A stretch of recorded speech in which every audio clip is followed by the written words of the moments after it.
attending tonight's event, for attending this forum about the energy future of Puerto Rico. My name is Carol Werner. I am the Executive Director of the Environmental and Energy Study Institute. We are a nonprofit located here in Washington that was started over 30 years ago by a bipartisan congressional caucus that was very concerned about solving energy and environmental issues, problems, and looking to provide for environmentally sustainable development. I will be moderating tonight's event. We have a wonderful panel that will be discussing issues, and we look forward to a very robust discussion. First of all, I would also like to thank Adil Sepulveda and Daniel Vasquez, organizers of tonight's event, as well as the Environment and Energy Management Institute of George Washington University for all of their help and support in making tonight's event possible. There are other people and organizations of the Puerto Rican diaspora that have been involved in the organization of tonight's event, and hopefully you have already found more information about them in the bio document that was available at the registration table, as well as on the Facebook event page for tonight's event. And finally, we would like to provide a salute to the people in Denver and other locations who are watching this event through a live stream. As we all know, tonight's event comes in the wake of one of the worst humanitarian crises in recent history for Puerto Rico. As we know, Hurricane Maria caused catastrophic and widespread destruction throughout the Caribbean, bringing down the entire electric grid of the island of Puerto Rico. Government officials have indicated that it could take up to 6 months or more to restore power to all households in the island. Therefore, this disaster does create an opportunity for Puerto Ricans to rebuild a grid that would be resilient and revolutionary in an island that has been prone to big earthquakes, hurricanes, and other natural hazards. Tonight's forum then will discuss the disaster response of federal and state government agencies, and then we'll begin to analyze initiatives, solutions, policies, and case study examples from the perspective of different stakeholders inside and outside the territory to build a resilient and smart electric grid, which can be the example for other islands around the world. We must take this problem and begin to provide a better solution for all. As we all know, one part of tonight's event is raising funds for the organization Casa Pueblo. For all those interested in learning more and donating to this organization in Puerto Rico, please see our organizer, Adil, and others who are at the registration table. We will start tonight's forum showing a short video message from Arturo Mossel, Assistant Executive Director of Casa Pueblo, and who is also professor at the Department of Biology at the University of Puerto Rico. He will provide more information about the work of Casa Pueblo in the aftermath of Maria, as well as some of their renewable energy initiatives for communities in the mountains of the island of Puerto Rico.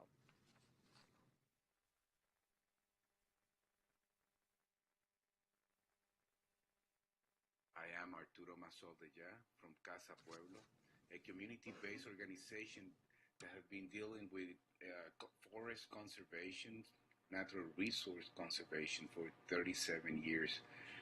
We are also engaged in educational activities. We built a school inside a forest so people can go, students from different ages, and learn from the forest, learn about sustainability, to learn about science, mathematics, and other elements that are needed in order to move forward to a different future.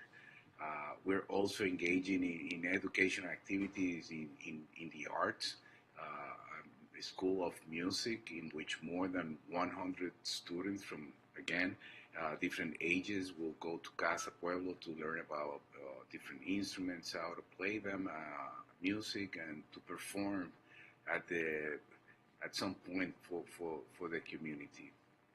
With regard to energy, Casa Pueblo is a self-sustained organization economically and energy-wise. For almost 20 years, we have been running with solar power.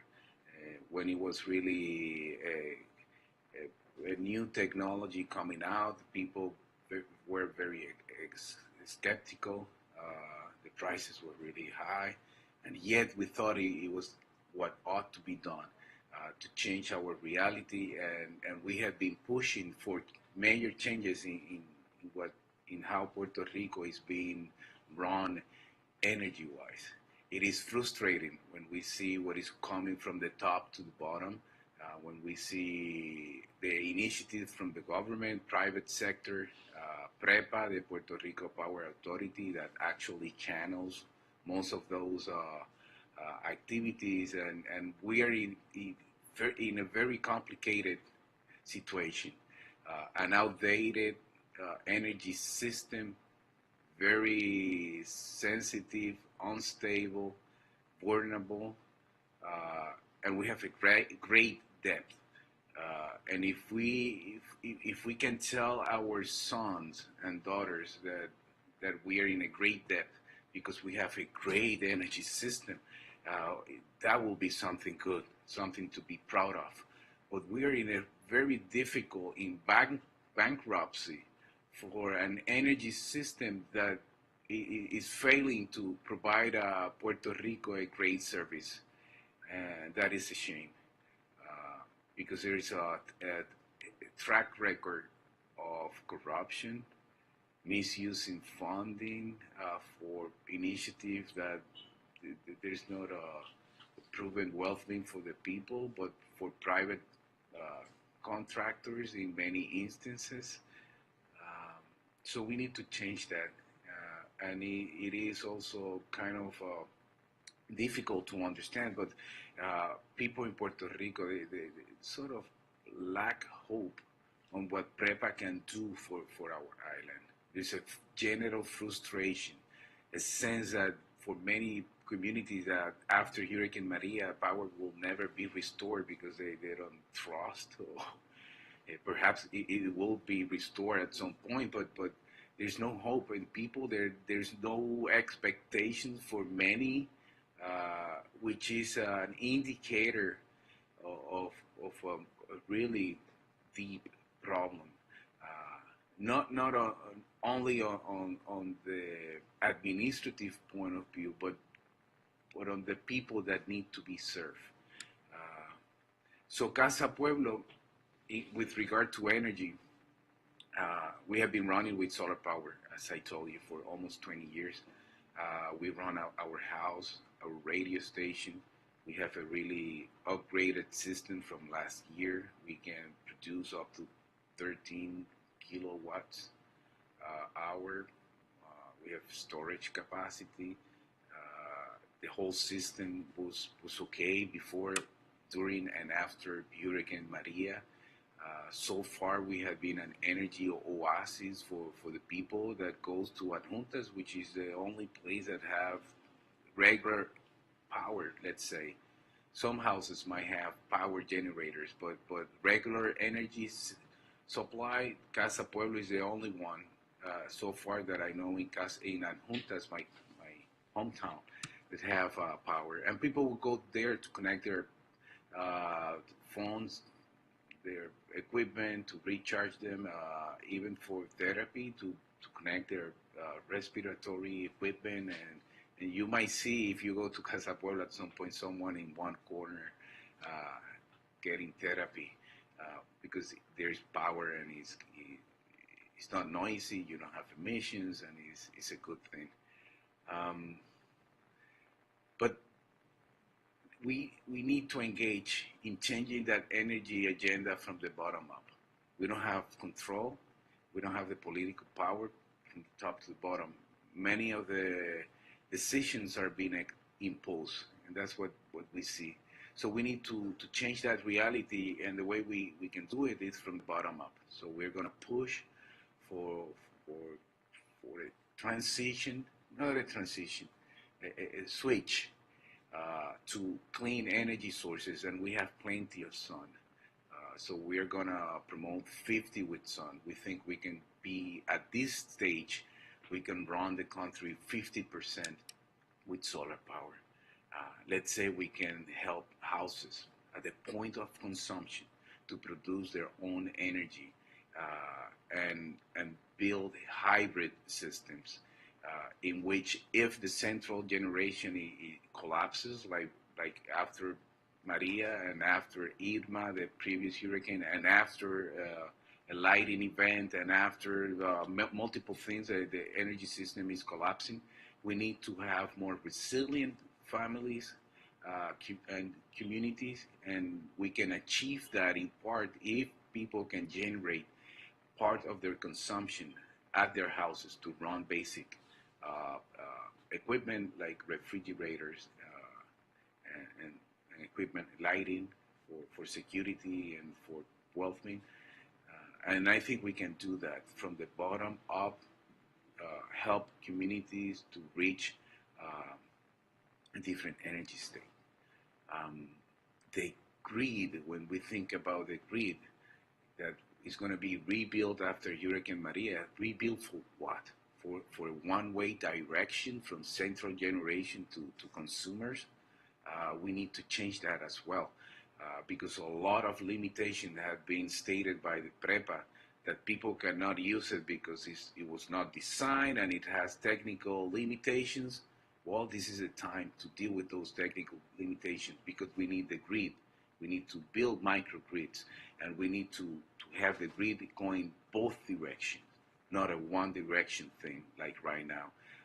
Central generation, which is outdated, obsolete with fossil fuels, either bunker, natural gas, coal, all of them are responsible for climate change. So we need, it is a responsibility, it's a humanitarian mandate that we move away from that when we have plenty of alternative energy sources that are clean, available, free for Puerto Rico, and we have to work with our economical reality that we need to avoid drainage of resources in painful fuels that are being produced elsewhere, and it is creating jobs elsewhere but not in Puerto Rico.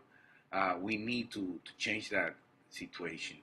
And embracing solar power might help, and that's our commitment to promote an energy agenda that will produce energy at the point of consumption in which the benefit will be for the local people first, like producing energy at the roof of public buildings, like schools that are closed 3 months a year and could potentially be small power plants for the community as well. Uh, this is something that we're going to keep pushing, as I told you, and your help is very important. Of course, the energy agenda is more complicated than that. And hopefully you will be discussing that and ways to help envision a different country. Casa Pueblo is committed to help and to promote an alternative energy agenda for our island. We have been doing that for 20 years, and we're going to keep doing that.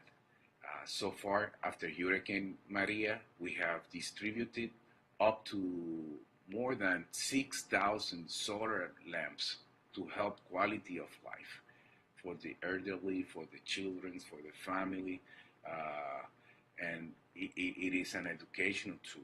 We're helping to mitigate the consequences of Hurricane Maria with solar lamps, but people are learning, and they know now that they can produce energy at their house for specific services. We're going to move to the next phase, which is to install small energy solar system with a refrigerator to help keep food safe and medicine and improve quality of life as well, and move forward, because if something is critical about this new alternative is the diversity of options that can be integrated in our landscape, and diversity is resiliency, and we want that.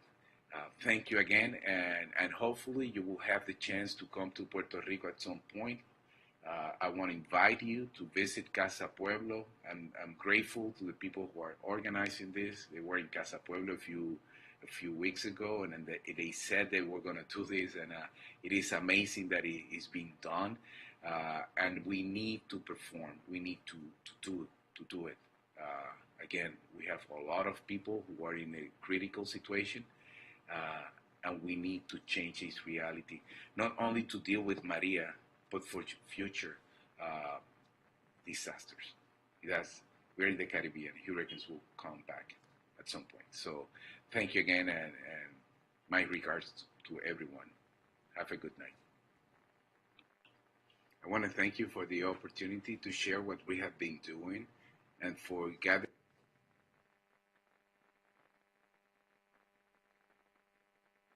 What Arturo said is so compelling. He made so many important points, and I am sure that our other discussants tonight will be raising some of these very issues as well.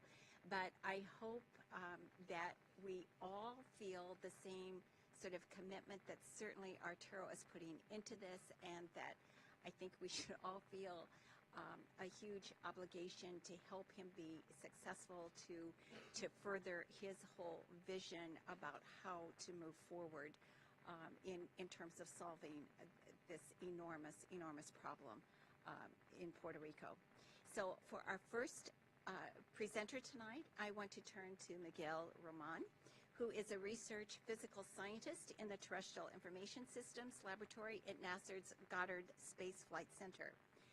Roman is the principal NASA scientist for the VIIRS Day-Night Band on SWAMI NPP and oversees the development of NASA's Black Marble product suite.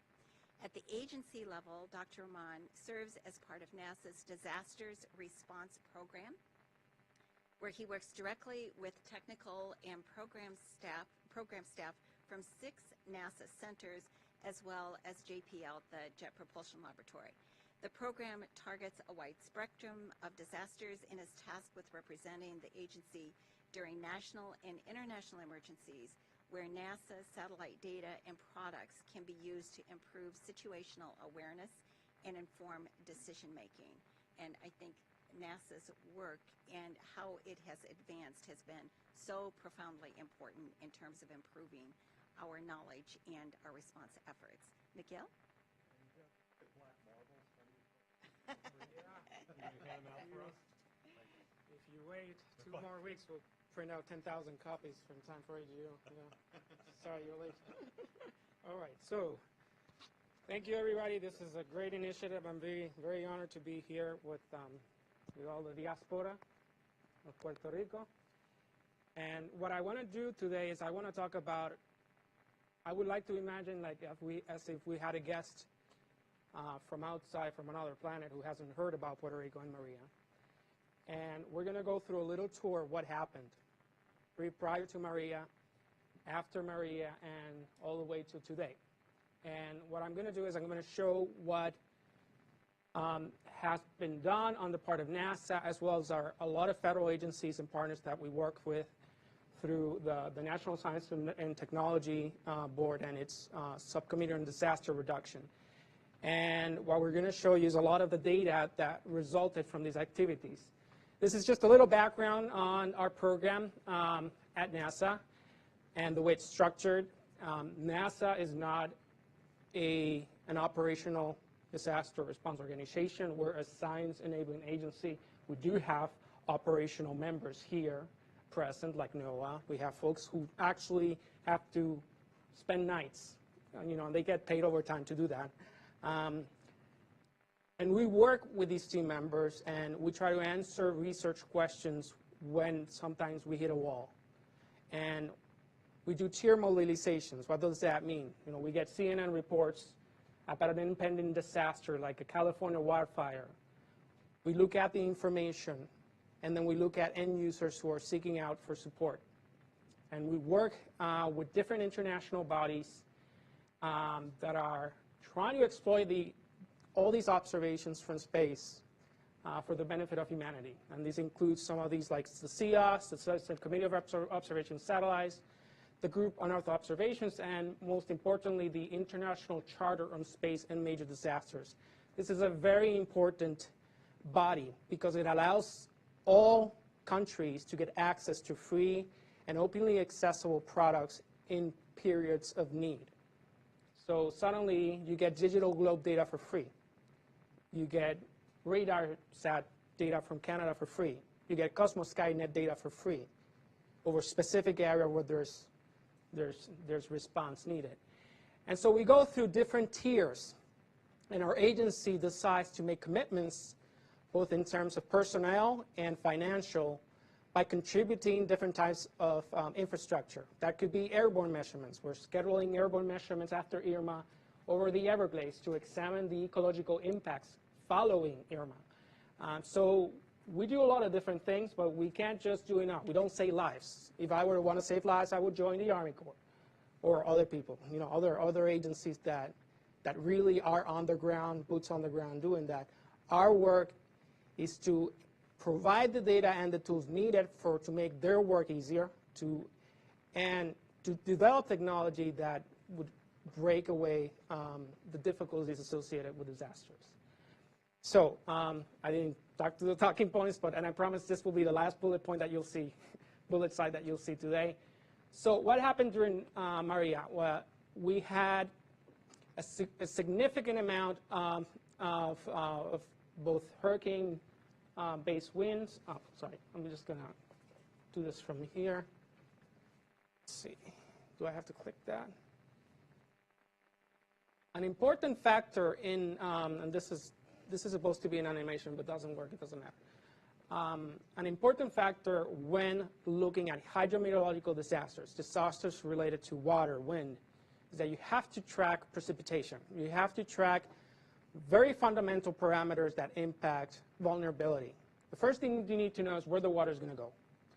The second thing you need to know is where have any buildings being affected as a result of that hydrometeorological process, be that not just flooding, but also wind damage. It could be additional cascade effects like landslides, you name it.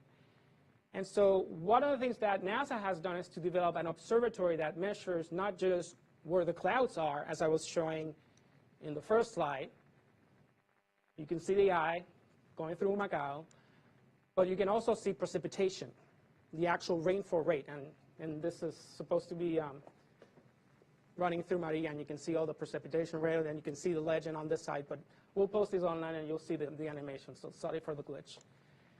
Once you have some information about the amount of precipitation across the entire island and its different areas, you can get flood maps. And the issue with flood mapping, it's dual in that if you're using optical data, like pictures, taking pictures, and the clouds are in front of you, then you can't see any water over the surface. But if you have radar data, you can measure changes in the surface, and you can then relate that to the extent of water at the surface. So what you're seeing here is the first obtained map of flood extent, and you can see that they follow all the major rivers across the northern side of Puerto Rico, including La Plata, and all the other plains around Salinas and Guayanilla and all these other sectors. Loíza, was pretty much flooded within, even before the main tails of Maria came through. And so this is the first map that FEMA gets. And now they're trying to position equipment, personnel, they're trying to send the Civil Air Patrol, and of course they want more data. So what is it that you do? This is all the assets that NASA had, but those are not the only assets that are available in space. This is an image provided with raw data from the European Commission, the ESA Copernicus program. We work through the State Department to get access and do an activation of the Disasters Charter. Once that happens, we get free SAR data from the Europeans. And as a result, our colleagues at JPL are able to process this data by looking at an interferometric retrieval, which gets you deformation. So if the ground is moving, you can assess damage. And so what you can do here is you can see places like Cataño, where there's not only the extent of water, but you can actually start pinning down the buildings that have been destroyed as a result of the actual wind damage or the surge in the coastal areas that are very vulnerable. This is another example in Mayagüez, and I want to hone in on El Barrio El Maní, where you can start seeing detailed assessments of damage. And again, if you're on the back office at FEMA and you're cutting checks for people that lost their homes, this is very valuable data because it shortens down the period of recovery, and you can give the resources quickly. And so we are working with FEMA to provide these maps operationally in the coming months. Every time there's a disaster, we task, and we have to work and be very nice with other countries to get this data. Now, 4 years from now, be nice with the Italians, be nice with the Japanese and the Canadians, because they're providing us free data. 4 years from now, NASA will launch a mission called NISAR. And NISAR will provide measurements like these globally on a routine fashion. But between now and then, we have to play nice. What happens when data like this gets ingested? This is not the final stream in terms of results. A lot of operational agencies then basically amass all this information, and they have their own expertise in geospatial technology to create their own value-added maps. And here are some examples and testimonials of where they're taking their SAR data and they're taking the flood data, bringing it together and saying, Civil Air Patrol, please fly over these areas. And we're trying to get this done quickly. We're trying to get a measure of damage assessment within the first 10 days after Maria. Because after 10 days, if people lose their homes and you're still mapping Puerto Rico and there's people still without water, what's the point? We got to get those damage maps out quickly. After doing that, I'm going to talk a little bit about some experimental products, stuff that FEMA is kind of like, well, this sounds promising, but maybe in 5 years, the technology will mature, and we'll be able to use this routinely the way we use SAR data.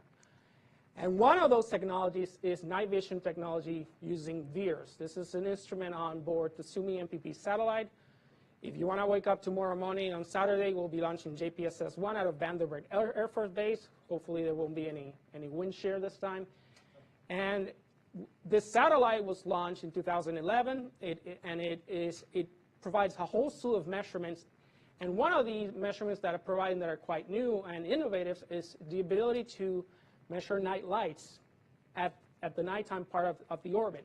So what you're seeing in yellow here are city lights from San Juan, the San Juan metro area, immediately following the aftermath of Katrina. And the area in blue is the area where there's clouds. So we have to be very careful on how to report this data, because if there's cloud contamination and you don't account for it, suddenly the entire area around Quebradillas, which is undergoing evacuation because of the failure of the Oaxaca Dam, suddenly shows as if everybody's gone. And you don't want that to happen. So you have to have maps like these, which control the quality of the information to ensure that you can improve the confidence in the results. So a lot of the work that I do, 80% of my work is obsessing about how to improve the quality of this map so that in the future, we're able to use this to improve situational awareness. And it's not just me, it's a bunch of people, including NOAA colleagues, folks in Huntsville, Alabama, you name it. The other thing that we can do once you stabilize the quality of these observations, and I'm going to go through these slides because I always obsess about all the retrieval and how it's done, is you can downscale the emissions from lights down all the way to street lights. And so what you're seeing here is what we call the black marble in high definition. This was some data that came as a result of our response activities. And I'll be talking a little bit about what we do to get here, but in order to tell you how we do that, first I need to give you some introductory courses in remote sensing. So what is going on? How do we detect data at night? Well, what happens is we have all these sources of light that reflect naturally and end up in our satellite. And what we're trying to capture is anthropogenic nighttime sources. We don't want to get data that suddenly looks like, you know, a tree or snow. Well, of course, that's not going to be a problem in Puerto Rico. I hope not. So, yes, and we have to build models that describe how much light we're seeing versus how much natural light we're seeing, so that we can actually come up with an accurate estimate of damage.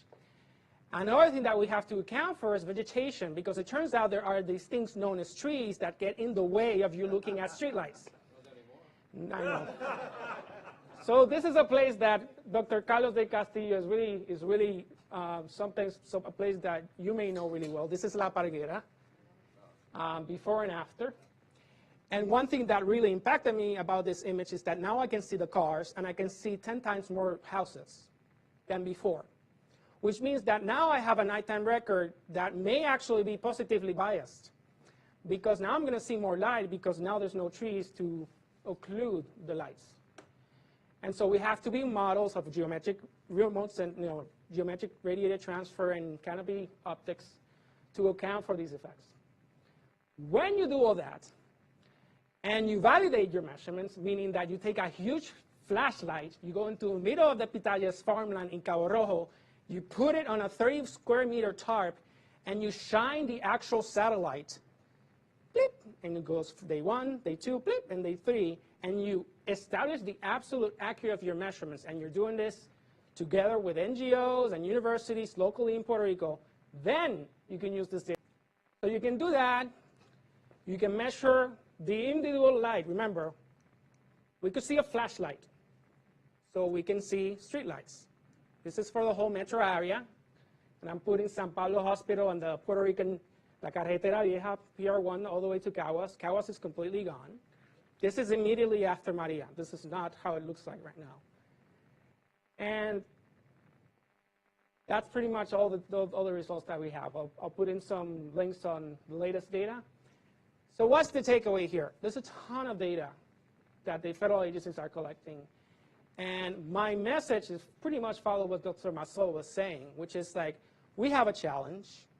We need microgrids, and we need to augment our core infrastructure. It has to be a mix. He went off to say it has to be a hybrid.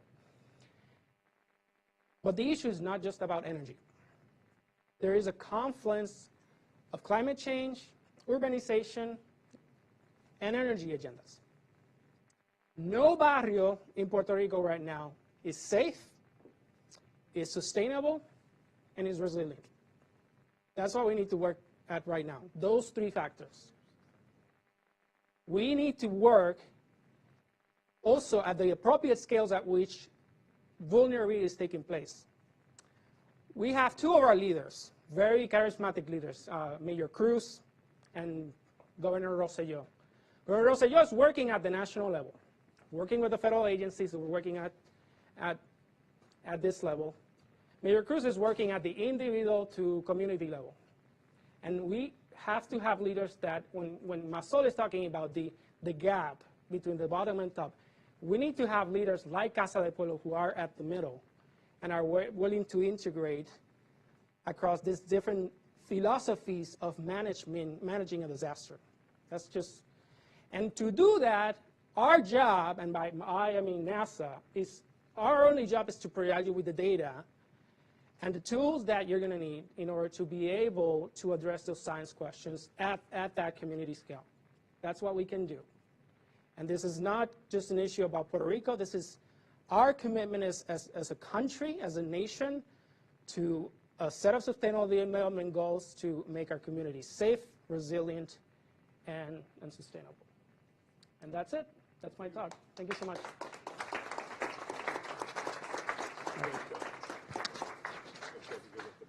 All right.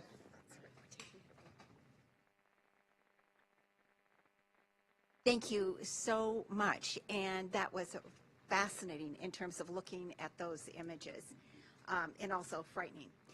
We're now going to turn to Scott Sklar, who is the president of the Stella Group, which is a strategic technology optimization and policy firm.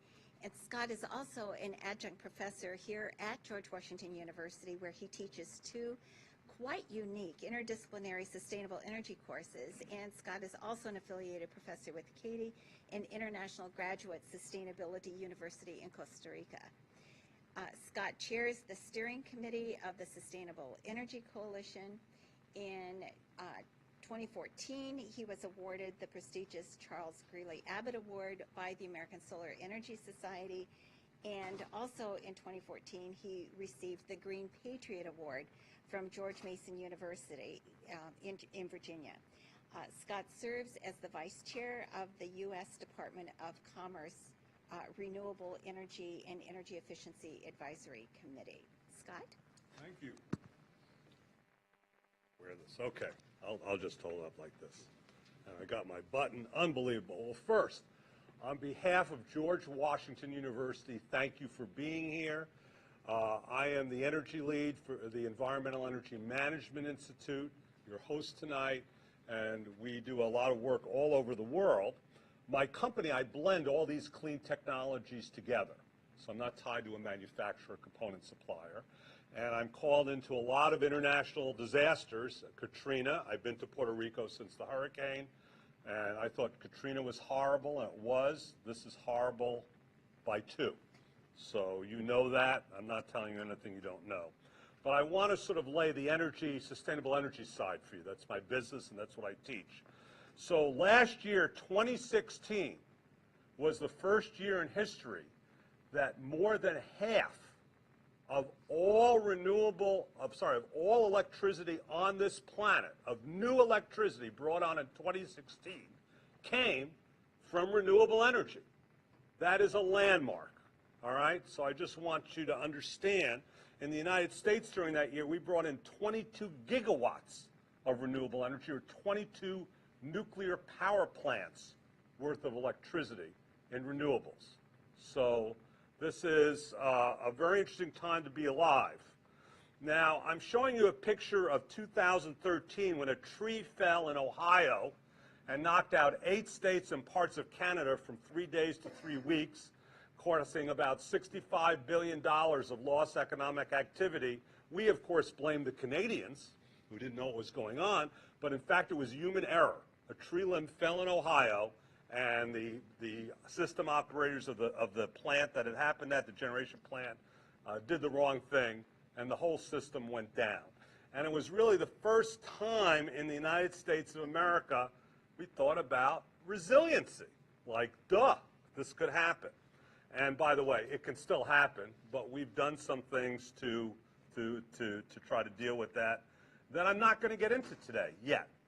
I have lots of studies. In fact, if you want, any of you who email me, I'll send you the 34 studies I give my students that they have to be aware of in high-value energy efficiency, energy storage, and renewable energy. But this one I love because this is done by the Institute of Local Self-Reliance. They took a look at what are the resources, the renewable resources in every state that can be economically accessed with technology we have today. Not in the future, but today, economically. And these were the states, and you can see 32 states not only could produce all their energy with renewable energy, but could have plenty of excess to give to the other states. And by the way, this study does not include offshore wind or marine and tidal, which is starting to get into the market now. So, and that would change the East Coast pretty dramatically. There's been a change, believe it or not, though you may not have seen it in Puerto Rico yet, but this is a PricewaterhouseCoopers study 4 years ago, which looked at how utility executives look at the future of the electric grid. And the last line is really what I want you to look at. The strong majority, 82% of North American, these are utility respondents, said future energy needs will be met by a mix of traditional centralized generation and distributed generation, which feeds power from a mix of sources.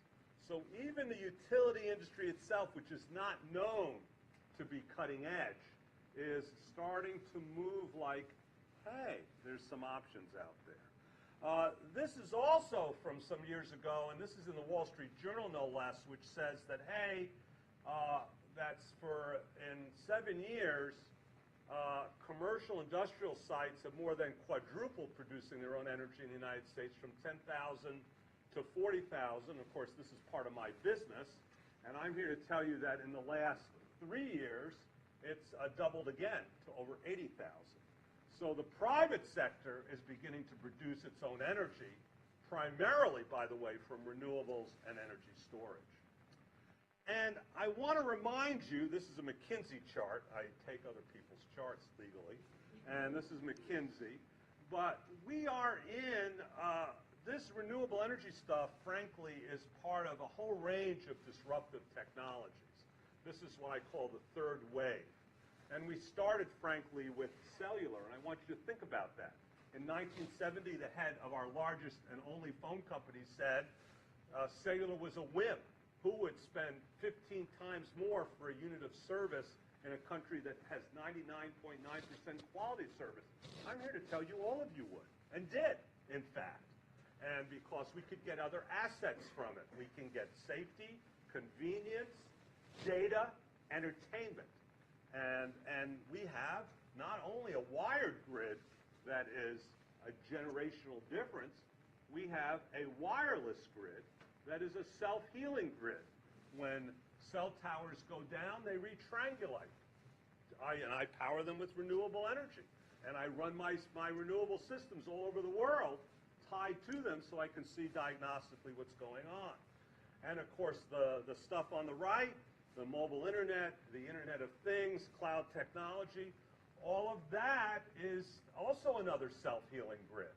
And so that if a data center goes down, guess what? It is triangulated again, and we work around it. And guess what? More and more of them are being powered by renewable energy. Actually, my business as well. So the third wave is, the first wave is bringing communications to the individual. The second wave is bringing information to the individual. The third wave is bringing energy to the individual. We are living that right now. And this is being studied like crazy. This is a 2017 report with the National Academy of Sciences looking at the national electricity system.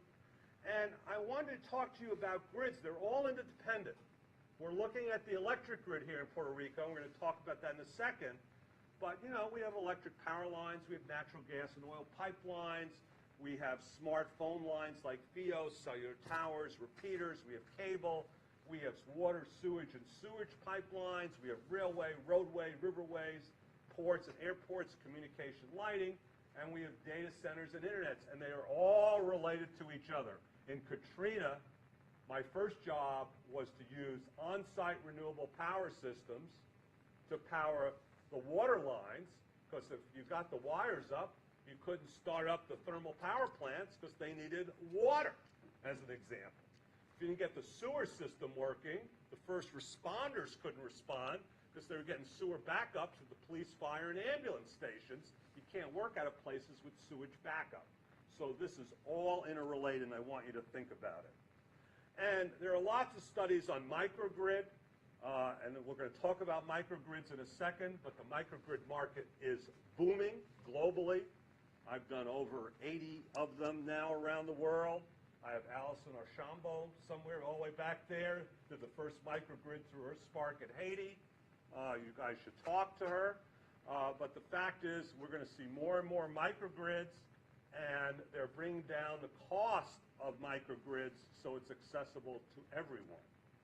And this idea that everything needs to take place, and our speaker at Casa Pueblo made so clear, you know, in the old days, if you had no choice, you had central station power plants feeding to substations, feeding to distribution lines, and you lose probably about 36% of your electricity from the point of generation to the point of use.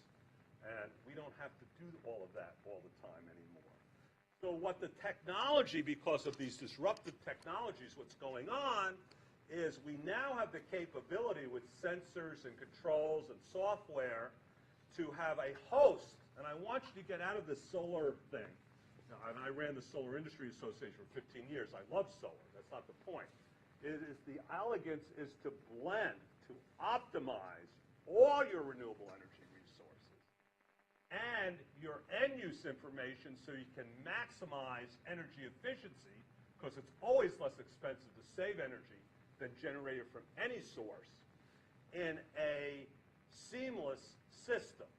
That's really what we're talking about. And using battery storage, flywheels, ultracapacitors, compressed air and liquids, even hydrogen as your storage, so you have a lot of technologies. There's a lot of options here. Don't forestall any option, as long as it's clean, reliable, and resilient, okay? Gets back to our NASA speaker. So a little bit about Puerto Rico. So this is sort of the utility side of it. Looking at, this is what they put out. So 2018, this is how much oil, this is how much gas, this is how much coal, this is how much renewables, and this is how much hydro. And from my point of view, that was sort of pretty depressing. So, and the rates, and I just want to point out that Puerto Rican electric rates are the second highest in the United States of America. Hawaii is the top. And by the way, they voted to go 100% renewables. So just a thought. And so these are the rates that published by EIA, Energy Information Administration, Department of Energy, for July 2017. And basically, you have in Puerto Rico, let's just say a 5 megawatt grid. That's what you have. That's what's out there. So it's already been talked to. There's a lot of debt there. And the other side that no one's talking about is look at the median age of power plants in Puerto Rico, the U.S., and Hawaii. And that's another problem, is you can't keep these plants going forever, even if times were good. Even if there was no Maria, it doesn't make sense to keep the status quo. And not only that, as with everywhere else in the United States, people are using less electricity. Why? We have LED light bulbs, we have Energy Star appliances, we have smart thermostats, and so you're seeing that the utility sector has flat loads. They're not rolling in money either, anywhere in the United States. And this is a 2017 article in September that you had opened up your coal ash in your landfills, which of course now is being sloshed around on the island because of the flooding, and you're at complete landfill capacity. You can't really have any more coal. You have nowhere to put the coal ash. You're going to send it to New York? I don't think so. So this is the National Renewable Energy Laboratory study, and this is my message to you all. If you remember one thing I say today, is that you have a fabulous resource base in Puerto Rico. You have a 5 megawatt grid. You have, let's just say, an 800 megawatt potential for wind, which, by the way, we can produce equal to mainland natural gas electricity. You have an 1,100 megawatt potential for photovoltaics. Let's just say 1,000. Biomass, I picked the mid-range here. This is just waste. You know, I'm going around in Hawaii, we're looking at landfills, water and sewage treatment plants. What are you putting out? You're putting out methane, one of the most potent greenhouse gases, at least 20 times more potent than carbon, as a result of these plants. Why shouldn't we capture the methane? And you have all these biosolids, which, by the way, you have to put somewhere, and you don't have room for that, and turn them into electricity or industrial thermal energy. And you have double that, actually, potential, but I'm going midway. So already you're at your 5 megawatt potential. And then what's starting to come in is marine and tidal and wave, marine energy. And there's been $8 billion investment in this industry last year. I've done a world tour of the technology in Scotland, Spain, Australia, Japan, China, and the United States. All these countries are doing it, and actually Scotland is the lead, and it's astounding. 24-hour power does not hurt fish. Astounding. And guess what? I don't want to shock you, but Puerto Rico's an island. It's surrounded by water. Just a thought here. Don't want to get radical on you. So, at any rate, and then lastly, hydropower, NREL says you're at capacity. I'll take their word for it. Geothermal, and I've tried my best to find the geothermal data. I cannot find it. The NREL couldn't either. But I know you have geothermal 24-hour power under your island, and there is no reason it cannot be tapped. But we may need NASA to help us figure out how to, your heat sensing satellites there. Well, that's a deal. So I want to point out to you, in the United States of America, just solar energy employs more workers than the extractive industries and fossil fuels, natural gas, oil, and coal. And look at wind. So I'm here to tell you that this is a job creator as well, that the old way is not. So this is Hurricane Andrew in Dade County, and you can see all the roofs ripped off the houses, but the damn solar street lights were still working. And I brought Jorge Sanchez and his son Jorge right here from San Antonio. Their company does sells these things, plus battery banks. But these critical infrastructure run independently by renewable energy is one of the ways to go. This is this is October 2017, and here we're talking about a New Jersey wastewater plant bringing in solar plus storage to keep it going for severe weather. This is one of 100 towns in Japan before Fukushima. Every building produces more energy than it needs. Every single building. And that extra energy goes to run their infrastructure.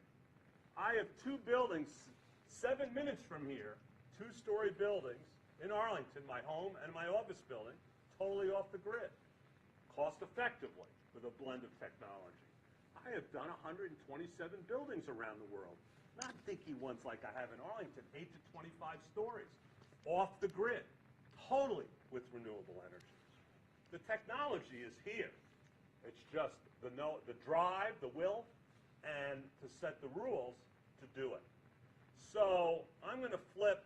So this is the infrastructure, and I'm proposing to you, and I've written an article, in fact, several of them on Puerto Rico, that the new grid needs to be sectionalized with bidirectional sectionalizers and reclosers so that certain parts of each section of the grid can isolate itself. And within each section, you have microgrids or community renewable systems that can also isolate themselves. So within sections, as well as the whole island, just like the cellular towers, just like the data centers, you can passively shut down and keep basic life going. And then, which is the core of my business, you can take this basic infrastructure, not put it on the grid, but actually have dedicated hybrid renewable energy systems that run it. And again, I'm doing 1,100 cell towers in Africa. I've done wastewater and sewage treatment plants, pipeline pumps, all this stuff that actually takes power from the grid and clogs the grid. Get rid of it. Take it off the grid. Make it independent. It's cyber secure, so Putin can't play around with it, and you can have security in the harshest of times. All of this, by the way, is economic, and it's all privately financeable. You don't need a utility company to do it either. So, and in buildings, and I have Jack Warner, my colleague over there, sitting there, knows all about buildings and all the different codes and standards. But we have, the Wi-Fi. In Sandy, we had 4 hospitals that during operations, they had to move people out of operating rooms because the diesel engines didn't work. I'm here to say you got to get out of diesel engines. It made a lot of sense when you had no options. They make no sense anymore. They don't do what you need to do. Data centers within buildings, sump pumps in buildings to prevent flooding. At least an elevator shaft, HVAC at the lowest level so people can stay in the building.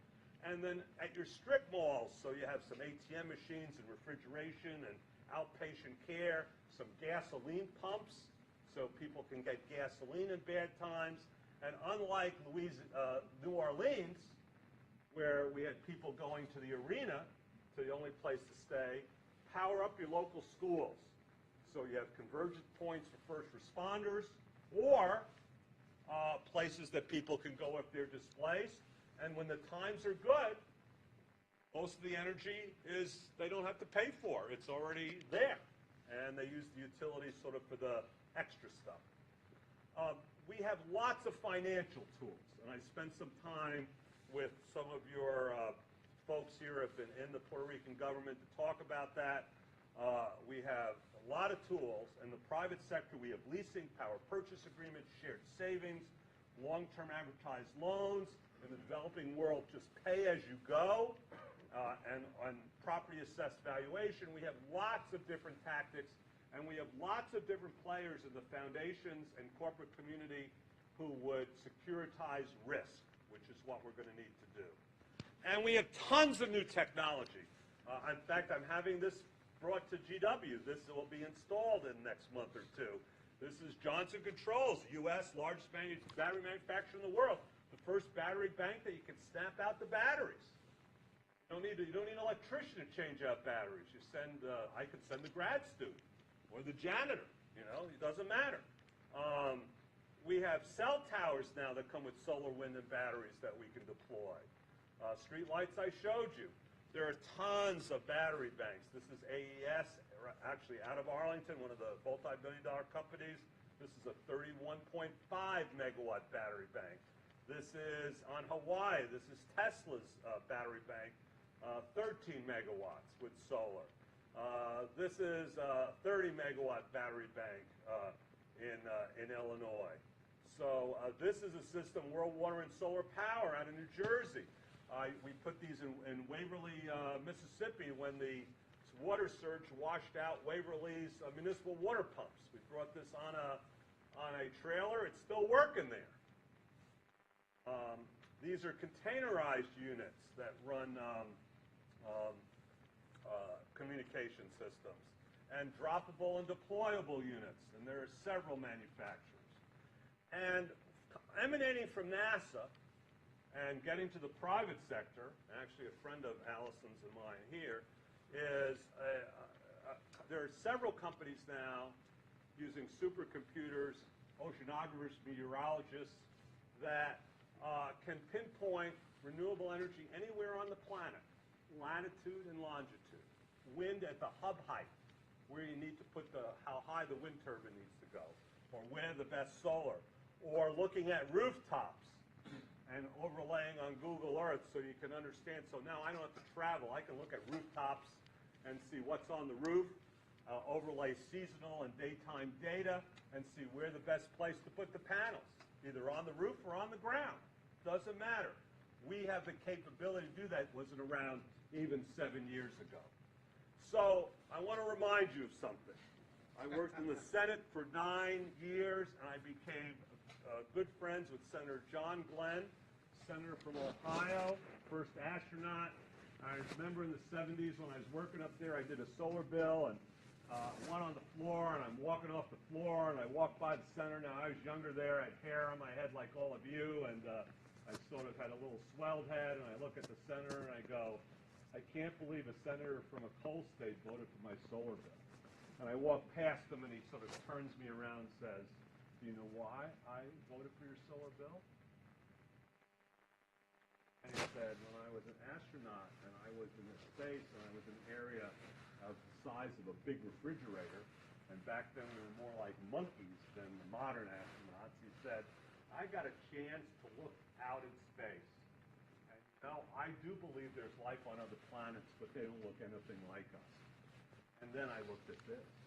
And for the first time in my life, I realized we are on this nest. This is it.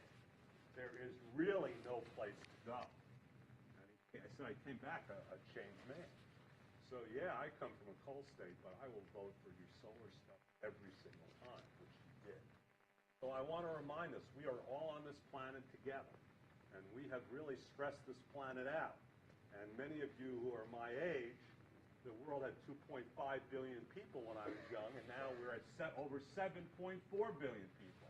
We have added 5 billion, and in another 20 years, there will be another 3 billion. So we have some real stressors on this planet, and we have obviously a lot of stress on Puerto Rico. So we are all have to turn this around, no matter what the president says, no matter what the fossil companies say, we have to turn this around.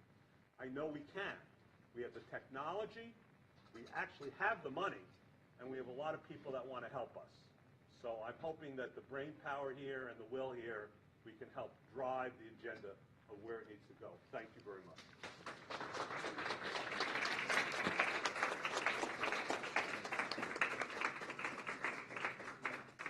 As always, thanks, Scott. And I hope that you all really understand now, in terms of bad as things are, that the opportunities now are enormous in terms of putting together a whole variety of technologies, looking at the terrific renewable resource base that Puerto Rico has, and that we now really need to be about how to put this all back together. So I am now very pleased to introduce our next speaker, who is Tanuj Diora, who joined SEPA in January 2015 to lead SEPA's research, advisory, communications, and programs teams. His previous experience included wind energy project development, research and design engineering, product management, business development, and financial analysis. This is all a lot. For over a decade of experience in renewable energy, after having started his career in the chemical industry. He also served in the cabinet of Governor John Hickenlooper as director of the Colorado Energy Office, and he had also been a Peace Corps volunteer in Jamaica, working on community and environmental health projects. Tanuj has served as an advisor to the Rational Middle Energy Series, as well as serving on the boards of the Colorado Renewable Energy Trust and Renewable Energy New England. Tanuj. Well, I think it's a beard, more importantly. Even that. Yeah. Absolutely. Thanks. Thank you. Thank you. Well, that is a tough act to follow. Scott is quite a legend in the renewable energy industry, so I'm going to be a little different approach in what I talk about. I was actually asked to speak about SEPA's 51st State Initiative. It has nothing to do with statehood for any particular jurisdiction, either D.C. or Puerto Rico, but it does refer to the idea of using a blank slate approach to thinking about our energy future. SEPA is a 501c3 not-for-profit research education organization. We have about 1,100 different organizations in our membership. Just over half of them are utilities, so I'll probably be a little less condemning of some of the utility behaviors than maybe some of the other speakers. But there is an opportunity to see lots of change in how utilities are doing their business. And we like to think we are the folks who are helping the utilities change from within, helping empower those change agents at the utilities so they can help lead the transition as opposed to be drugged through the transition. I mentioned I was asked to speak about our 51st State Initiative, but in the time since we were asked to speak, and today we actually have gotten involved in some of the recovery work in Puerto Rico, and I'm going to start with a little bit of the data from that. So similar information to what Scott had just presented, slightly different, but similar information. If you look at Puerto Rico, we've got the territory has about 1% of the U.S. population, about 0.5% of the U.S. generation capacity. So from a resource efficiency perspective, you could say on a per capita basis, relatively efficient. It could be characterized other ways as well. But there is significant infrastructure that was there on the island. And then, of course, post-hurricane, we all know there's been some pretty significant devastation. This is from on-the-ground work that Navigant Consulting, who we are a subcontractor to on some of the work we're doing, has looked at. This is maybe a week out of date, but still quite intimidating challenge that, as we all know, the island is facing. One of the challenges that we face when we talk about the energy transition for the island is that there is a real need to deal with the humanitarian challenges that we have. A lot of diesel generators are being put out there because, we got to get people clean water.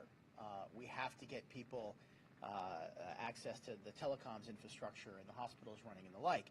And that puts us on the left hand of the chart. We're thinking about emergency power, where folks are putting diesel generators out and really overusing and misusing, per the design specs, those diesel generators, and thinking about just hanging wires over tree limbs and things like that, all the way through to the future, where you'd like to see reaching some of those clean energy targets that the island has put forward. And one of the challenges we have as we think about how we're going to do restoration and rebuild is, how do we actually balance that immediate need to build back quickly and get to, on the flip side, have a infrastructure that is going to be where we want it to be. And so if you think I'll go back, if you think about that is one of the challenges that the government in Puerto Rico, assisted by the government in New York State, have when they're thinking about what to ask for, what to focus and prioritize on in the near term. And the engineers on the ground are folks who've been doing things the traditional way, things that have been done the last several decades. There is not a lot of thinking of going forward about what the future could be. And so you've got a request of about $17 billion for restoration of the power grid that's coming from the governor, advised by the engineers that are on the ground today. The total request is just under $100 billion. That's for all sectors. That's for roads and water infrastructure and housing and the like. But $17 billion, that's for the power grid, and only $1 billion of that $17 billion has been requested for what we call non-traditional energy resources. So distributed energy resources, microgrids, and the like. And again, it goes back to that challenge of we do want to build back better, but how do we calibrate between what we know we can do quickly and what we want to see out there in the future? So SEPA is working on that $1 billion request for the DER and the microgrids, and we recognize that this is a challenge to figure out how this is going to be actually allocated and how it should be deployed, balancing those short-term and those long-term interests. When we think about what the far right of that chart would look like, there are even differences there. So it's not clear that we want to have everyone have their own completely self-sufficient power system, or we want to have microgrids at the community level, or we want to have a segmented system of a dozen or more islandable parts of a macro grid. We also need to think about what kind of future we see with distributed resources versus central resources, whether they're clean or not. We want to think about the role of the consumer. How much of this are we expecting the consumer to lead, and how much are we expecting third parties, and how much are we expecting the utility lead? So even if we do agree we want to have 50% renewables by 2040, we need to think about what that's going to look like, what that makeup's going to be. And as we're doing that, we want to think about all the societal concerns, not just resiliency, not just environmental sustainability, but the economic impact is real as well. We have an economic challenge in the island, and we want to make sure that we have a power grid that has a cost of energy that is going to be supporting the industrial consumers, and making sure those companies do come back and produce the goods and produce jobs on island. We want to make sure that all the different folks and who have different opinions about stuff can have their voices heard. So the societal concerns are pretty broad.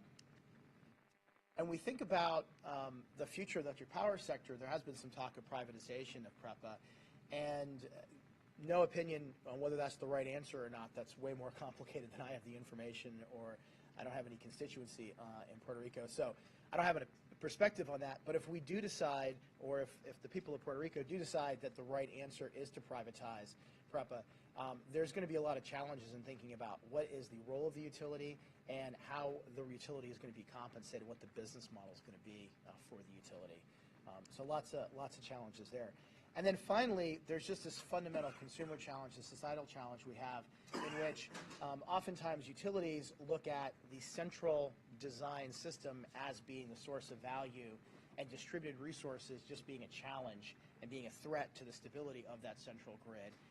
And we have lots of customers who believe, no, actually all the value is in the distributed. We heard from the speaker on the video that there's a belief that actually the system is just a legacy. It's a sunk cost. It's a stranded cost. It's actually a burden on the system or on our society. And what we need to be thinking about is the distributed resources as being a source of value. And I believe there's actually neither are entirely correct. We really need both to have the most viable, the most efficient system that we want to have. And of course, we need to think about what is the pace of change that we're going to experience. 2040 seems like a long time away, but the planning decisions for what's going to happen in 2040 are being made right now. And while there may be an opportunity, given the state of the power system today, again, it goes back to, are we restoring for the immediate humanitarian issue, or are we restoring for this future, and how do we weigh that balance? And then talk a little bit about the future business model. So continuing with that idea that if there is, whether there's privatization or not, this actually applies regardless of the business model of the utility. We have to think about the role of the utility. Is the utility going to be that infrastructure connector? Are they sizing the system to allow for consumers to produce their own power? Are they going to have a role in the actual sale and deployment or the financing of consumer solutions, or is that going to be left to other folks? So there are lots of questions out there. What SEPA has developed with what we've been calling our 51st State Initiative is a open collaboration from a variety of experts across the spectrum.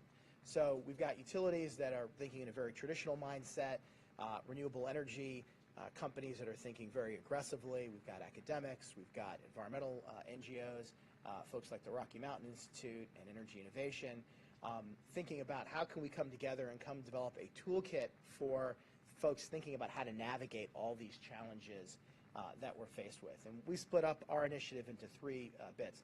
Perspectives is research on what's been going on across the country. We've written some papers on California and New York's transition. We have a paper on Illinois, and we're in the process of writing a paper about Massachusetts. We have our ideas work, which brings together all these various experts and gets them to challenge and think about what are the most creative things they can come up with, and let's debate and provide peer review. And then publish interesting ideas there. And then we have our action, which is developing that toolkit and seeing how we can apply it in particular jurisdictions. We have not yet to date applied a holistic toolkit for transformation, but we have taken parts of that toolkit and applied it in a couple different places. We've done some work in Tennessee Valley Authority's area around how solar should be valued. We've done some work in Montana, helping the utility manage stakeholder input on some pilots and some R&D work.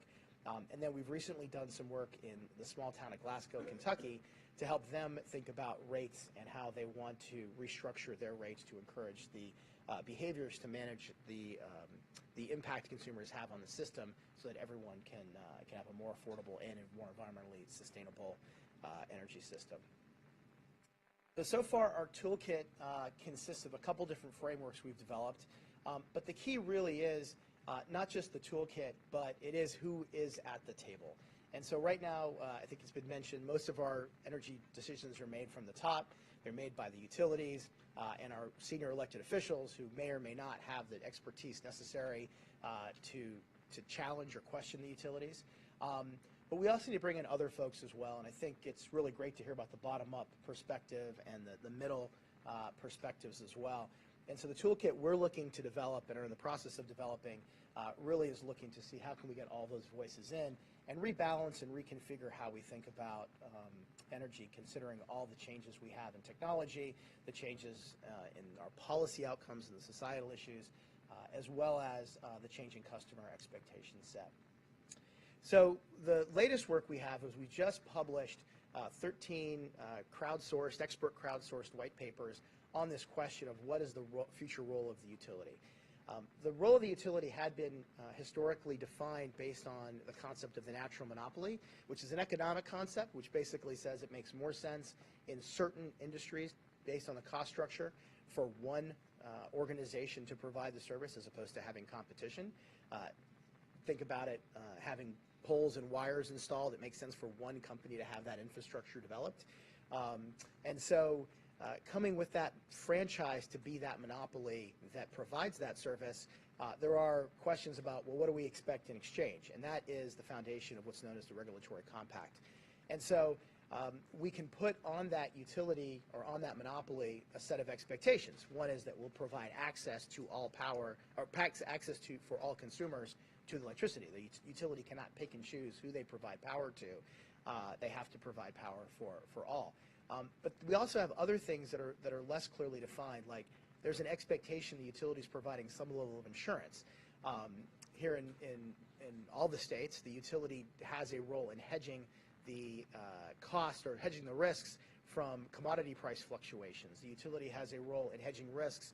If your transformer gets run over by a drunk driver, they're going to come in and fix that and not charge the 5 or 6 houses that were served by that transformer, but charge all the consumers in the service territory. And so those things are understood in practice, but are not really clearly articulated, and that causes challenges when we think about what the future role of the utility ought to be. We got to think about where the regulated monopoly should be allowed to compete with other third parties in providing key services. And we got to think about where the utility monopoly should be prohibited from operating to make sure there's clear access and clear opportunity for other folks to compete. So I mentioned we've had 13 submissions. These are a few of the logos from some of the organizations that have provided their perspective on this question on what the role of the utility should be. I would encourage you guys to check it out at SEPA51.org if you're interested. We've just published a reading guide which has a summary of the papers, so instead of reading 13 20-page papers, you can take a look and get a little bit of a guide from a paragraph from each. And we'll be producing more material about these papers and continuing the conversation going forward. So with that, that's my last slide. It is a real challenge to see what's happening to our fellow Americans down on the island. It's kind of hard to even believe. When I was a Peace Corps volunteer, there was a period of about 3 weeks where the water utility had turned off water to the community I was living in because of a non-payment of bills from a couple of customers there. And I mean, there were riots in the streets, and there were all sorts of things going on. Luckily, people understood I was outside of the fray, and so we didn't have any challenges from a security perspective. But life was much harder just without water. And so to imagine, and that was an artificial, and after 2 weeks, the political back and forth, it was restored. And to think that we've got fellow citizens down on island for as long as they have without access to this stuff is really heartbreaking. So I would encourage everyone to think about there may be a role, and we've been seeing some great humanitarian help from the solar industry, from the battery industry going down there. We should absolutely be encouraging that. My organization has raised some money for some of that immediate humanitarian relief. But we also got to be thinking about how does that transition effectively and making sure we don't end up locking ourselves in decisions that we'll regret later, and making sure that the requests we have from Congress are going to be things that are aligned with that future vision as well. So with that, I'll turn it back over. Thank you.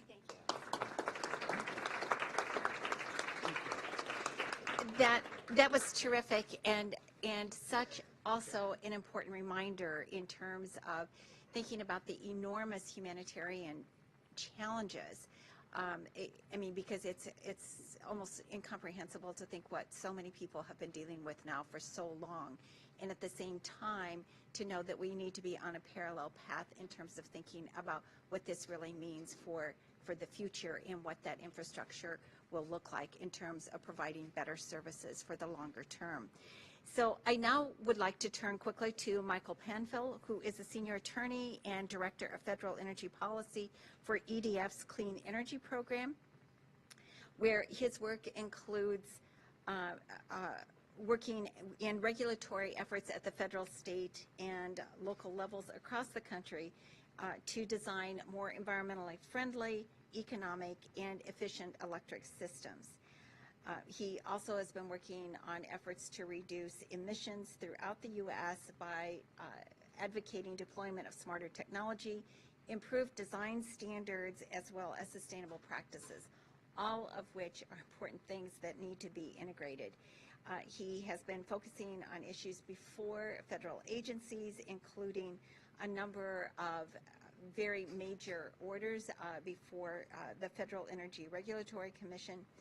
And he has also worked on advocating for demand response, smart grid technologies, and time variant pricing enhancements in California and New York, all of which relate to our whole discussion here tonight. So, Michael?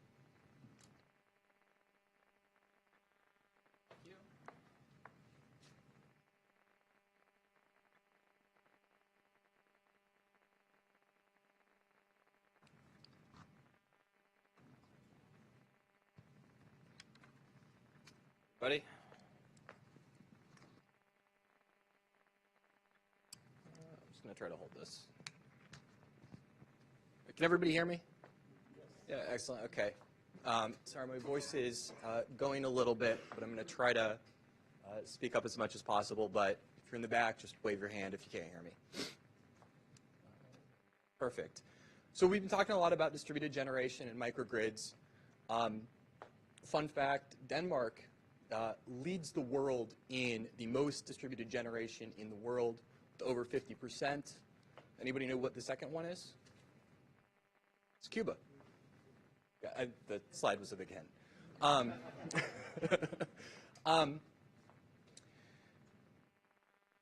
Cuba has about 42% distributed generation, and we're going to talk about why. But before we do, I want to talk a little bit about why, or what I want to sort of focus on here today. I work at Environmental Defense Fund.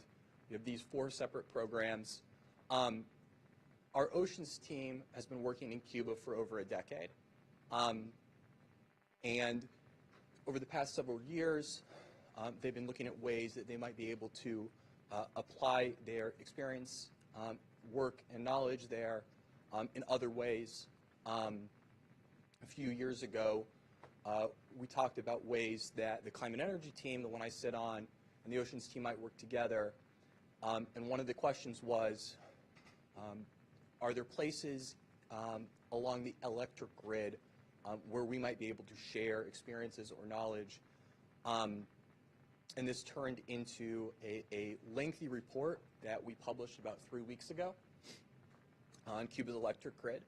And quite a few of those recommendations are ones that are very specific to Cuba, but because it is both an island and because it does have such a high penetration of distributed generation for a few other reasons that we'll talk about today, may be applicable here. So just very quickly, Environmental Defense Fund, combination of sound science, corporate partnerships, market solutions, nonpartisan policy.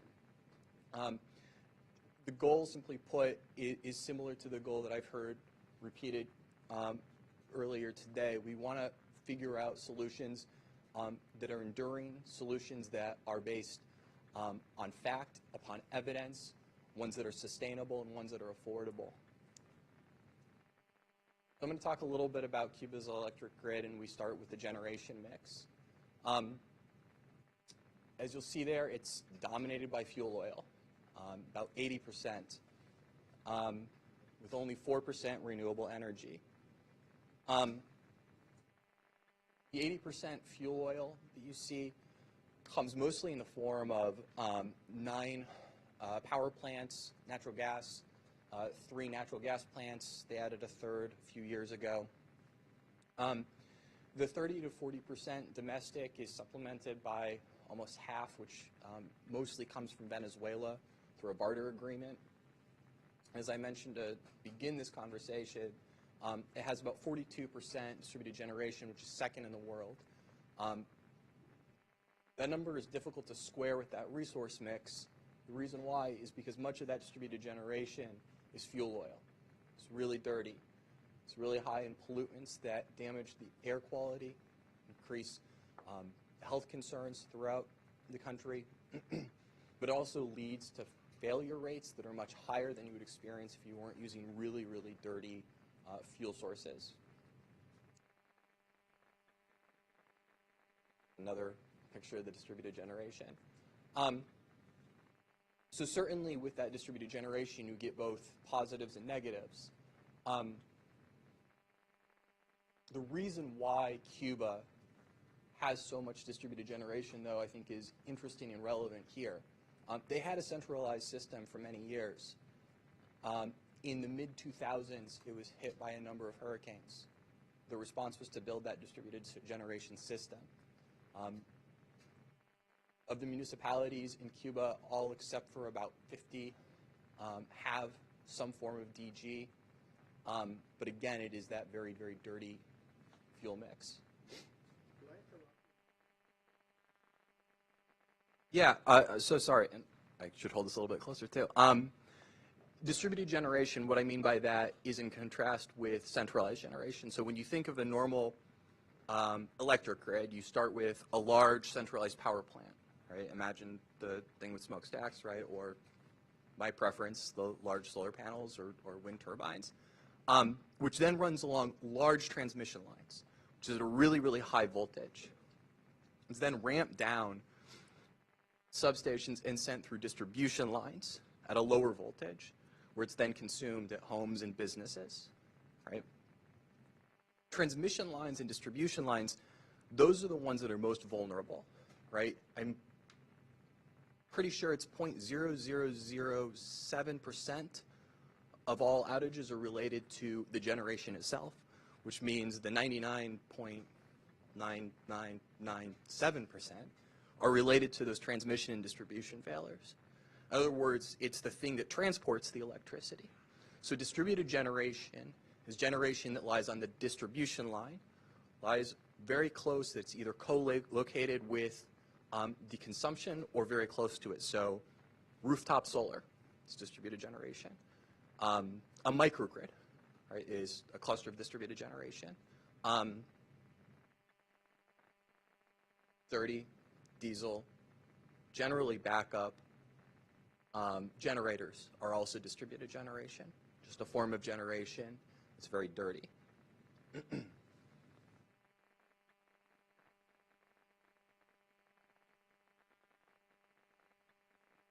On the demand side, right, so we've just talked about the consumption, moves along, and then used by homes and businesses. We see electricity costs roughly 14% of GDP in Cuba. It's higher on average than most countries, which is around 10%. And although the rate to the consumer is heavily subsidized, what we found is in comparison to the average wage, it's actually pretty close. Consumption is increasing, 66.5% in the residential sector over the last decade. Just from 2014 to 2015, it was close to 5% increase island-wide. The way that that energy is priced either comes through a tiered rate, which is actually supposed to incent conservation, or a time of use rate for industry, which means it varies by time and day.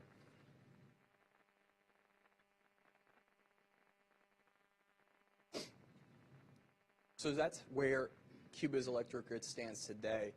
But for a variety of reasons, they are at an inflection point. The first reason why is a commitment that they have signed in the Paris Agreement, 24% renewable generation by 2030. They're at 4% currently. 24% is an incredibly laudable goal. It's also going to be a very difficult goal to achieve. The second reason why, as I mentioned on, I think, the first slide, about half of Cuba's imports provide power to their electric grid, and most of that comes from Venezuela through a barter agreement. Much of that barter agreement is diminishing, so they're going to need to find a fuel source other than Venezuela in the near future, very likely.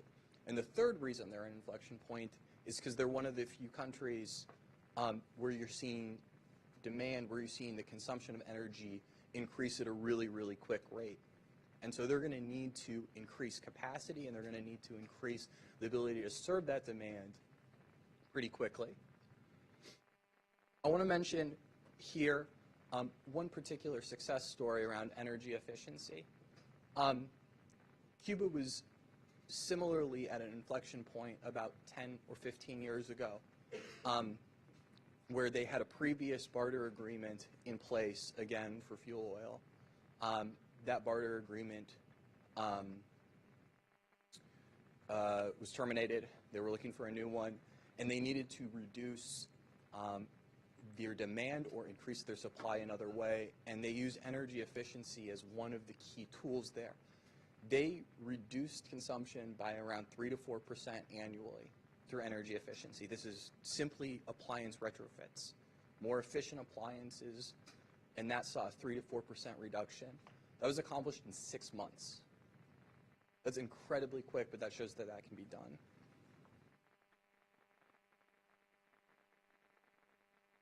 Here's how Cuba proposes to meet their 24% goal in 2030, and you're going to see it's basically a three-way split between wind, solar, and bioelectric. This is biogas, mostly from their sugarcane industry.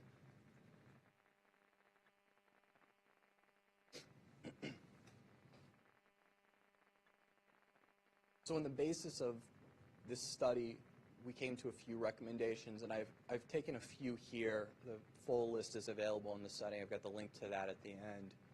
But I wanted to highlight these 5 because I think they are relevant not only for Cuba, but I think in this context as well, or at least ones to consider. And the first one really is the basis for many of these recommendations, which is knowledge sharing. I heard a few different nonprofits mentioned, RMI being one, are trying to connect similar grids, places where shared experience can be connected. Denmark actually, before building their distributed generation system, embarked on a very similar knowledge sharing experience and learned, for instance, that a Muni-driven approach was the right one, and that was when they came to after a long set of conversations. The second recommendation we have for the Cuban electric grid is renewable energy in a DG system. And part of this is because that system already exists in large part, right? It's 42%. And the reason why we think renewable energy may make a lot of sense is, yes, because it's clean, and as an environmental NGO, we support the clean alternative solution. We also believe that it's likely the most affordable solution. Compared to a transparent price of fuel oil, which has to be imported, it is very likely that renewable energy is the more affordable option, is the cheaper option. Part of this is because Cuba does have fantastic solar and wind resources, but another reason why is because the cost of fuel oil, and the reason why many islands' electricity costs are much higher than other countries or places, is because they need to import the fuel. Renewable energy, where you don't need to import fuel, could be much, much more affordable. The third recommendation is expanded energy efficiency. This is energy efficiency not only at the home in the form of appliance retrofits or upgrading to smarter, better, cleaner technology, but also along the lines. So we talked about the transmission and distribution lines. There are ways to increase the efficiency of those lines. Fourth, microgrids at high demand locations, which I've heard a few others talk about. Clusters of critical buildings or infrastructure, places where energy consumption is really high, can be particularly well suited for microgrids, places where in the aftermath of an extreme weather event or a storm or a hurricane can be used or be turned on in a way that doesn't require the entire grid to be turned on. Lastly, investing in a diverse mix of lower carbon resources. This is tied up to the idea that we need to have a transparency about the cost of different energy resources. And generally, in Cuba, what we've seen bear out is a very high likelihood that renewable energy and energy efficiency are going to be the most affordable choices. I would also mention here one finding as well was not only is this the most affordable, is this the cleanest, it's also generally the quickest. It's usually far quicker to install solar DG, solar distributed generation, for instance, than it is building an entire power plant from scratch. I want to close with a few thoughts, turning from Cuba to the topic at hand, and want to mention the EDF is indeed doing what we can and working to be as helpful as possible, trying to take what we've learned here from what we've seen in Cuba and apply it to Puerto Rico, working with local partners, and trying to leverage other parts of the team. From what we've seen, many of these recommendations could be applicable in Puerto Rico. From what we've seen, rebuilding the old grid could be more expensive and slower than other options like distributed generation, solar, and batteries, which seem likely to be faster and cheaper and cleaner.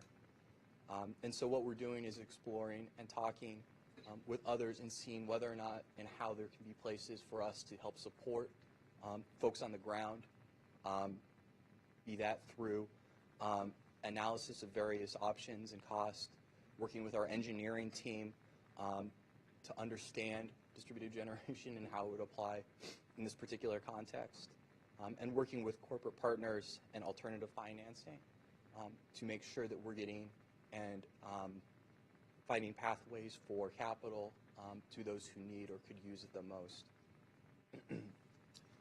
I will just close by sharing the web address to the full report should anybody be interested in. Thank you so much.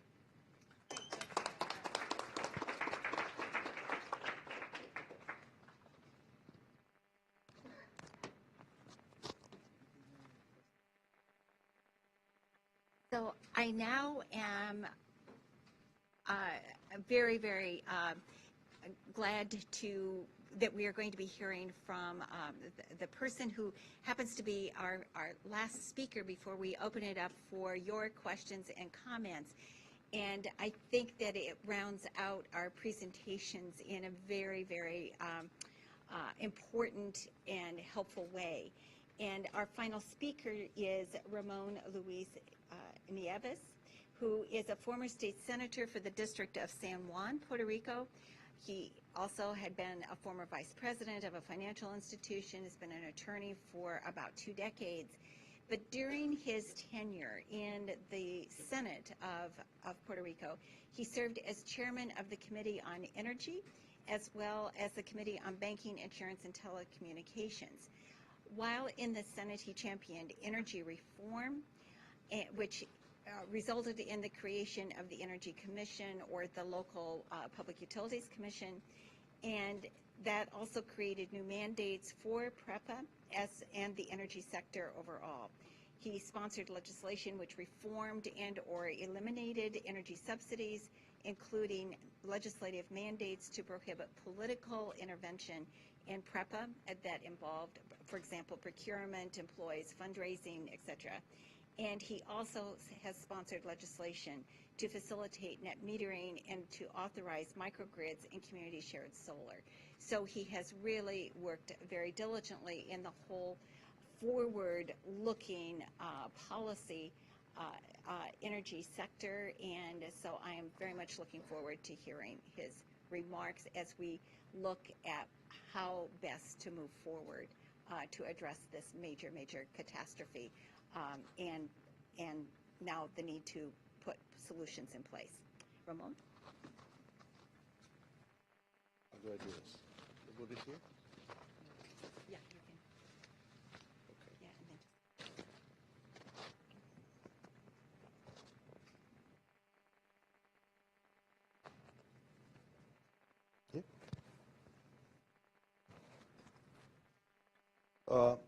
Good evening. First of all, I wanted to be original. I wanted to stand out of the crowd of these great experts, so I decided not to bring my own slides.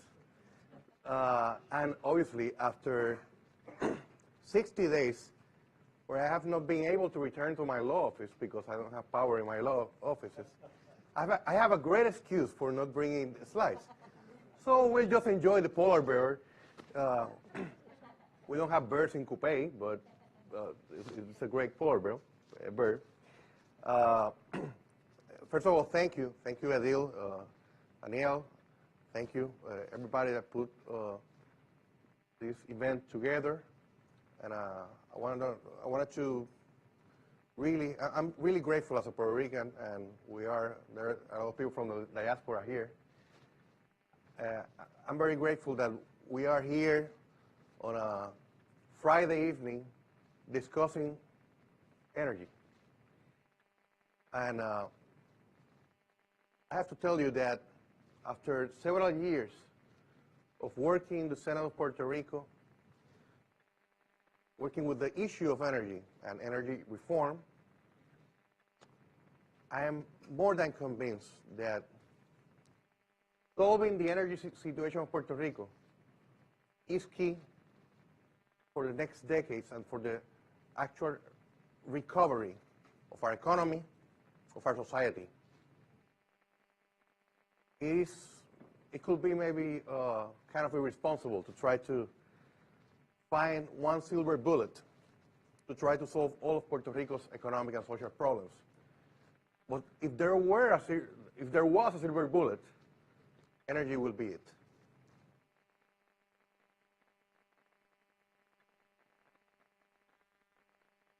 I'm really grateful, and I thank the Almighty that we have heard about all of that data from these experts. They're great experts in their fields. And it's a great advantage for me because I don't have to get into a lot of the technical stuff. But as you well heard, these experts have communicated what could be difficult concepts in such an easy way to understand them. And so I guess this event is great for that. I'm going to talk to you about the energy situation of Puerto Rico from a public policy, really, because we have been discussing the issue of microgrids, the possibilities of creating a new energy model for Puerto Rico. But at the end of the day, we have to make decisions. And in a democracy, decisions are made by the people through their policymakers.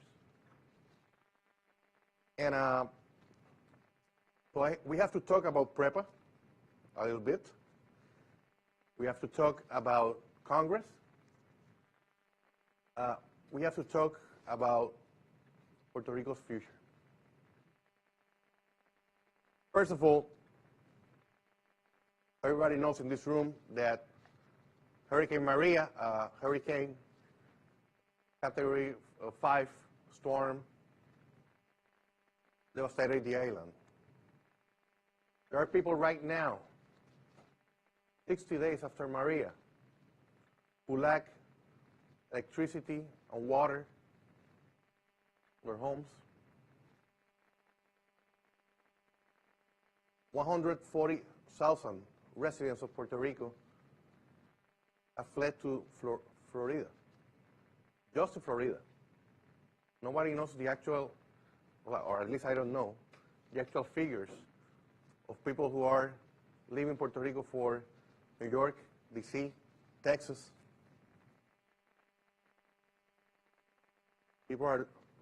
Business are closing down. Businesses in Puerto Rico have been really affected by a 11-year economic depression. So for a lot of business, Maria really was the last straw, and they have been closing down in the past weeks because people are dying. The actual death toll of Maria will never be known. The government states that only 60 persons have died directly as a cause of Hurricane Maria. Well, how about people who depended on energy to sustain life because they have machines in their homes because of their respiratory problems? How about people who were already sick but had a chance to live, and now because they lack electricity, they have been dying.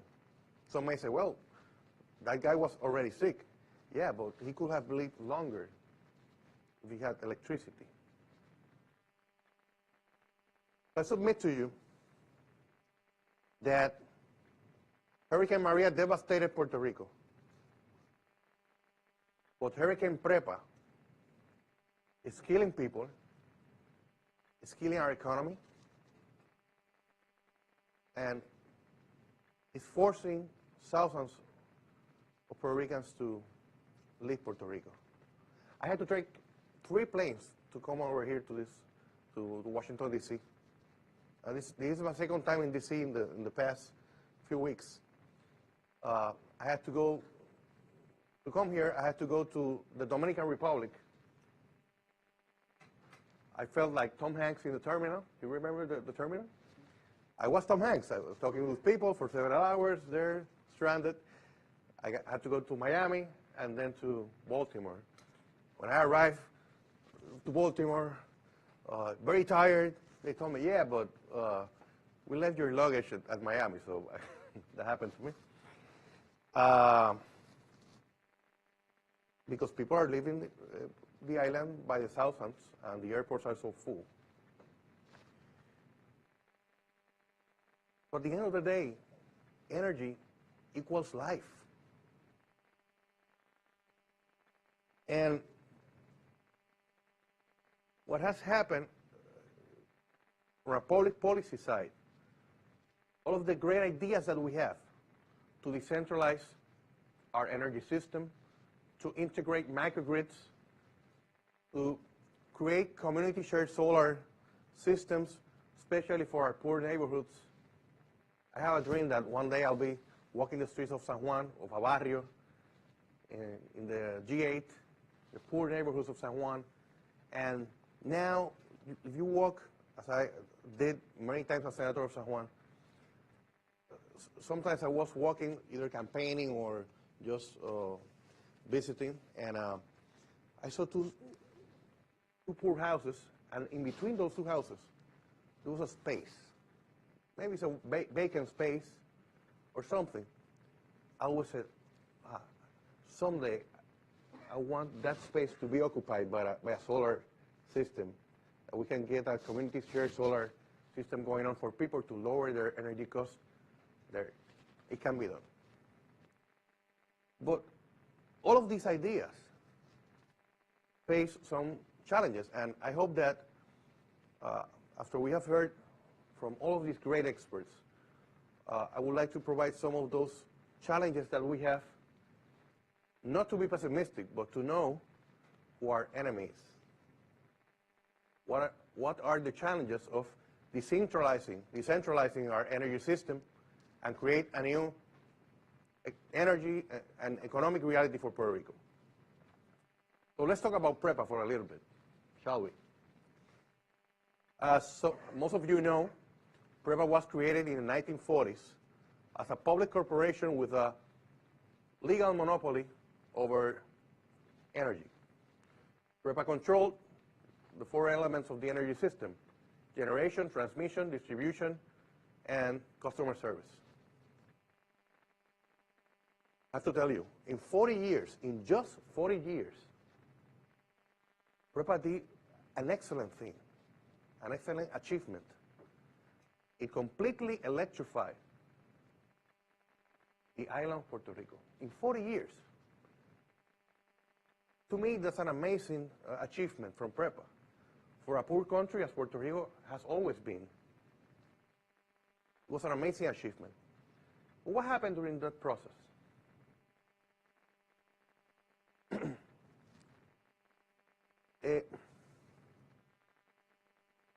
All of you who are lawyers, or some of you who are lawyers, know, and everybody that knows politics know, that in a Republican form of government, we have 3 political powers, 3 powers of government. We have the judicial branch, legislative branch, executive branch. And in Puerto Rico, we have PREPA. We have 4 branches of government. PREPA became this powerful political entity. And I know my good friend and former President of the Senate, Kenneth McClintock, who's here. I didn't know you were here, and it's great to have you here. Kenneth has been a great champion of energy, and he's the father of net metering in Puerto Rico, the Law 114 of 2007, and Wheeling, Law 73 of 2008. And it's very interesting to show you one of the reasons why PREPA got so powerful.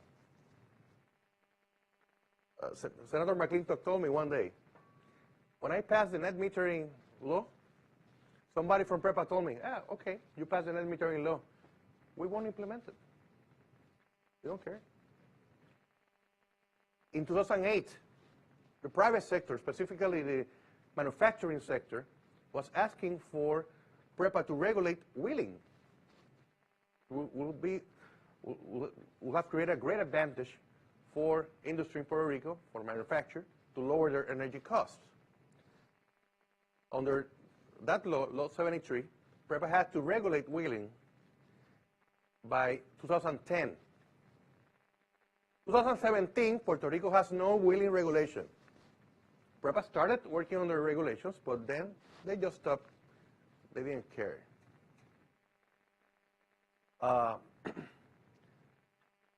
Talking about net metering, PREPA was putting a lot of technical obstacles for people to have net metering, to have power systems in their homes with a net metering agreement with PREPA.